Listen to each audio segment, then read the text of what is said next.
Hello all, welcome to another session of Management Principles and Applications, and today we would be covering the scheduling part of it. So what is scheduling? So basically scheduling refers to a plan only, and that indicates the time and sequence in which various organizational resources will be used. So that the sequence and at what time you'll have to carry out those actions or utilize those resources is what is known as scheduling. Let us take an example of a restaurant here. A restaurant manager needs to decide how much food will be cooked each day of the week during lunch or dinner, and he has to accordingly buy or order ingredients and raw materials, and he also has to decide how many people will cook it, and how many servers or waiters would be needed during lunch or dinner. If the dinners are heavier, then he need more servers at that time. And also that over the weekends the demand is more as compared to weekdays, so he has to uh, apply those resources in a manner that it should be profitable to him. So his planning must accommodate every variable of the demand, and this task or process of arranging the raw materials and personnel for their efficient use, or the optimized use of these resources and running the operation smoothly, this entire thing is known as scheduling. So you schedule things when it is going to happen. Now, if we see formally, what does scheduling mean? Scheduling is the process of prescribing when each operation in a production process is to be executed. So, scheduling is a determination of time that is required to perform each operation, and also the time required to perform the entire series of operations as routed. So, it has to take care of all the uh, the series of entire operation as well. Scheduling, what are the objectives? So in order to meet the delivery dates, the sequence of operations is properly planned. To have minimum total time of production by having better resources utilization, for having maximum capacity utilization and reducing the labor cost by minimization of idleness of machines and manpower. Consider this example of the hotel here, that on the weekends you need 10 waiters, but in the weekdays the demand is not much, and in the lunch one or two waiters can also be just okay. But if you hire them for, let us say, permanently all the waiters, then there would be idleness of the manpower that would be there. And also, one of the objectives of scheduling is to avoid unbalanced allocation of work among the various departments and workstations. So you have to see how many people are required in the cooking process and how many are required to serve. So you have given 10 for serving, but there are only two cooks. How are they going to manage it? So there, you cannot afford the unbalanced allocation as well. So the objectives of scheduling are basically optimization of resources, optimum utilization, and then timely completion of processes, decreased labor and ordering costs, and increased productivity. So all these are the objectives of scheduling. Now, factors affecting scheduling. So there are, you can actually categorize them into external factors and internal factors. What are external factors? These are the factors which are not within the control of organization's management and are dictated by outside forces, like customers' demand. So you cannot change the customer's demand. You can introduce your product, you can advertise it, but you cannot change it by yourself. So this demand is estimated by sales forecasting department. Scheduling is based on the forecast of the expected sales of specific products in the continuous production, and the forecast is made on the basis of expected volume of the business in case of intermittent production. So customers demand uh, you have to perceive what is customers demand, and accordingly you have to schedule. In our example, you have to see how many customers are going to come in the restaurant, and accordingly you will plan your resources. The second is delivery date of customers. So, in a continuous or mass production with seasonal demands, the scheduling should be decided in such a way that there is a balanced production throughout the year, reducing the stock of inventory with a constant level of production. For example, if you are in the business of manufacturing woolens, you cannot do that. That okay, demand will come in the winters, and hence we'll produce in winters only. So you have, what will you do for 10 months? So what you can do is you can plan your production in a way that every, let us say, you have to produce 12,000 units, so produce 1,000 units every month, and then you have to take care of your warehouses also, where you would be keeping the product. So you'll see, you'll compare which benefits you. If that benefits you, that you bring everybody on board in August, let them work for 2-3 months, make 12,000 units at that time, and then relieve them, and come the next year August, then you employ them again. But it would be difficult to find the people at that time, and they would require more of the commitment from the employer side. So in that case, then you employ people, employ those many people only which can produce 1,000 units every month, so that there is a balanced production for your seasonal demands. In case of intermittent production with the seasonal demand, it may be adjusted by giving delivery of agreeable delivery dates to the consumer orders. So you can always bear the exceptions. Then the third is stock of goods already lying with dealers and retailers. So you have to take care of how much stock is lying with the dealers and retailers. If there is a lot of stock with them, then it does not make any sense to produce more and more. So your production would depend upon how much is available in the market. And hence this situation arises in case of continuous production or standardized goods. Usually the dealers and retailers are maintaining certain stock levels, and the scheduling should be based on stock position with the retailers and dealers. Next are internal factors. Now, what are the factors which are under the control of management, and management can manipulate them in such a way that objectives of production function can be achieved? So the few are stock of finished products with the enterprise. So if you have so many finished products with you, then you can stop more production. So in this sense, where the production is made to stock, the scheduling should be adjusted to the stock of finished products with the dealers. The new sales forecast should be made, and the scheduling should be done in the light of fluctuations in the stock holding. So whatever are the fluctuations, you will produce according to that. Then time interval to process finished products from raw materials. Now how much time your production cycle is taking, and you need 1,000 products at the end of the month, but your production cycle takes 2 months. So hence you need the raw materials 2 months back if you want the delivery today. So you have to schedule it in that manner. The management has to schedule the raw materials and to the finished products in such a manner that they get the production at the time desired. Then availability of machines and equipment.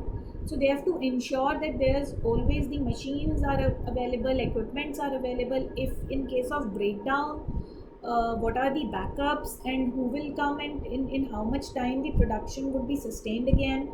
So the various machines and equipments have varying production capacities. So how much production capacity a machine has, and in case of increased demand, how much can we expect from this machine.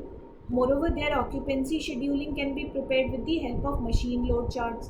So now a machine is required, like a photocopier machine for example. So if there are the salary disbursement times, the photocopier machine is used more. but at the same time what general work it was doing for the office would also be on that machine only. So you have to see that the machine can deliver you the desired output or not.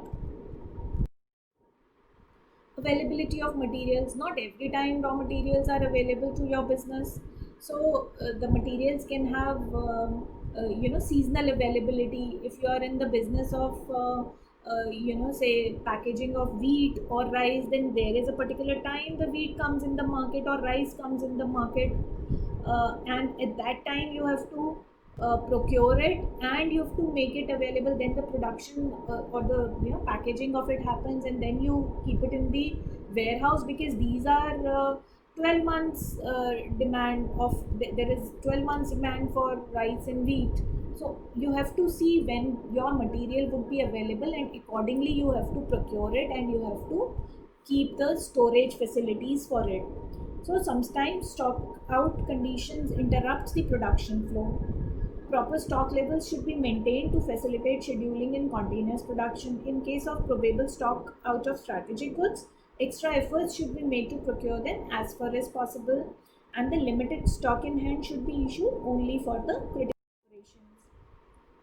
That manufacturing facilities in terms of power requirements, material handling services, storekeeping, such other facilities should be provided in accurate quantity so that it may not affect the smooth production. So not only raw materials but other manufacturing facilities have also to be scheduled by the management so that there is no disruption in the production process. Then feasibility of economic production runs. So under the you have to a company, it always looks for the economic production run. What is economic production run? That the costs are optimal, the resources are used efficiently. So under this economic lot production, there are two costs. One is setup cost and the other is carrying costs. So setup costs and carrying costs have to be considered, and we have to see if the costs are higher, then there is no point producing something, right? So you have to keep this economic term in mind, that whatever we are producing, we have to compare it with our setup costs and the carrying costs. Then types of manufacturing a product. So you would determine which is the best method of manufacturing a product and how you are going to properly schedule it in case of you are making many products. So which product you are making, which product is giving you better profit, hence you should take your resources to the one which is giving you more profit. But at the same time there may be certain products which are or which you should be producing even if they are less costlier, because they are pertinent for the other product. For example, in case of the coffee manufacturers, so they do make the big jars, right? But they know that the big jars have a problem, that when you open it, it takes moisture very easily from the environment. So they came up with the sachets. But if you actually see, sachets are not that profitable like the bottle, but they have to make it because that is the demand from the customers. So hence many a times when you are making different types of manufacturing products, you have to schedule what kind would go when and how much is the demand for that product, so that you can accordingly schedule your resources into that. So in all, what are the factors affecting? So there is market demand, and there are inventory levels, then availability of plant and machinery, what kind of human resources are available, and what are your completion dates and deadlines according to which you should be scheduling. So this was all about factors affecting scheduling. The next are advantages of scheduling. So, what are the advantages or benefits of scheduling? So, the first is increased productivity and efficiency. What does that mean?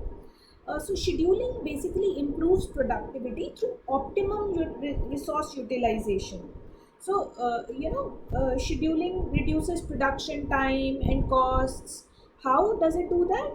Because it is going to guide the organization when to make the product, allocate and sequence the use of plant, machinery, equipments, and the staff, and also it avoids under or overutilization of resources.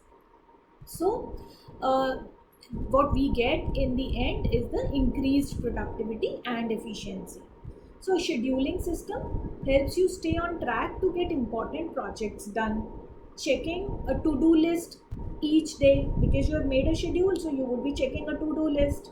At the very least, reminds you of upcoming deadlines. Scheduling systems that prioritize your project help you get to the most of important projects first.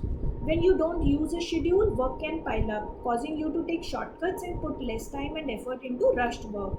The more time you have to finish tasks, the higher quality the work will be. So, using computer scheduling nowadays, we use computers for scheduling because that allows you to send reminder alerts to your desktop or phone that you had to call somebody, you had to check about the production process, and so on. Next is better supply chain management. So, scheduling actually helps you identify when a resource is to be ordered. So, it enables integration of various elements of supply chain in the overall plan. But what is supply chain? It is the series of processes required to get your product made and delivered to your customers. For example, if you make widgets, your supply chain includes the companies that sell you the material to make the widgets, the delivery service that brings the material to your facility, your production and warehouse facilities, and your distribution methods. So, that is the entire supply chain process.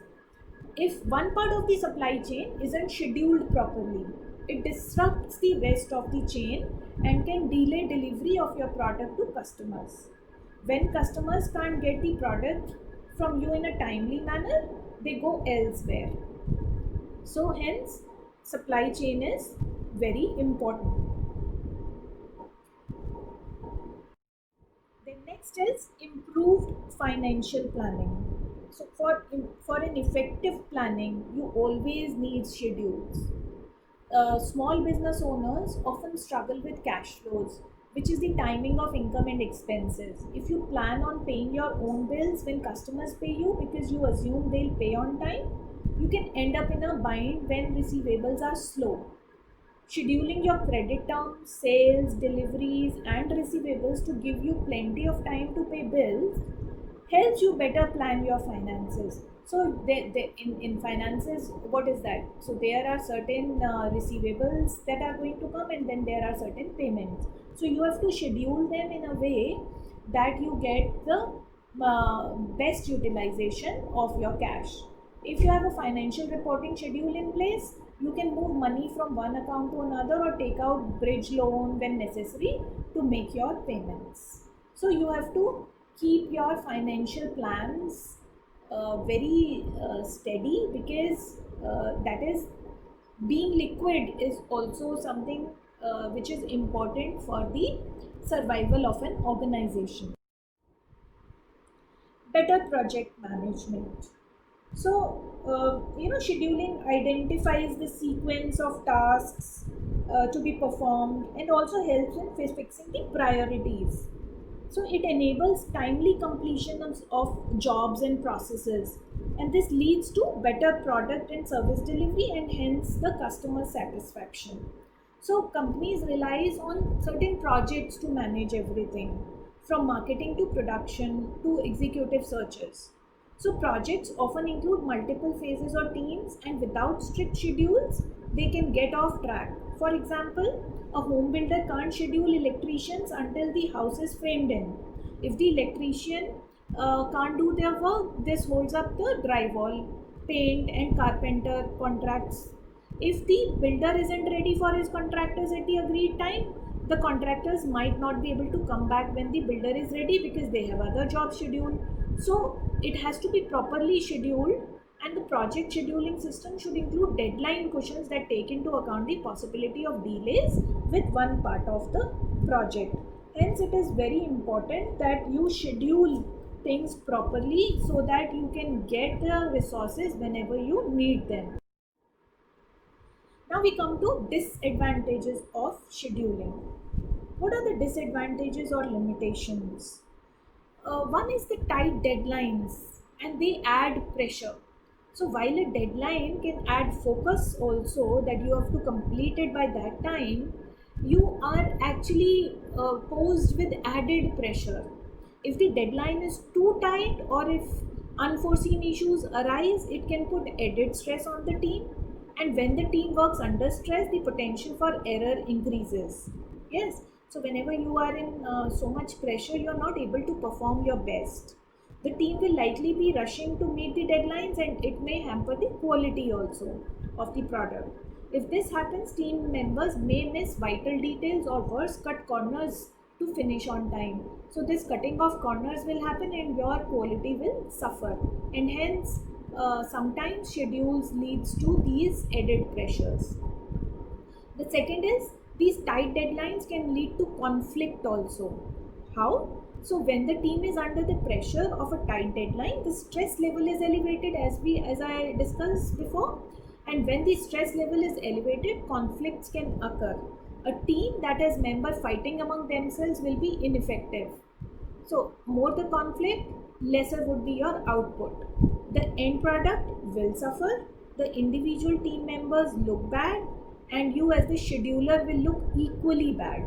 So, the scheduling has to be very realistic in that sense. And because scheduling is limited by time and cost factors, so preparing a schedule, it requires time, and time can be a constraint for manager. So scheduling softwares, they are very costly and small organizations may find it as a limiting factor also. Schedules are based on forecasts, and if the forecasts are not accurate, scheduling may prove to be a futile exercise. uh, and schedules are basically, they're very rigid and inflexible. So an organization which is working in a dynamic environment may find it difficult to stick to these rigid schedules, and it may lead to the pressures and conflicts of the teams. But whatever we say about the limitations of scheduling, it plays an important role in success of plans. So schedules integrates people, resources, customer requirements, and put them in priorities. So it is very desirable for the organization to get into the scheduling process. Thank you so much for listening, and we meet up again for the next chapter. Thank you.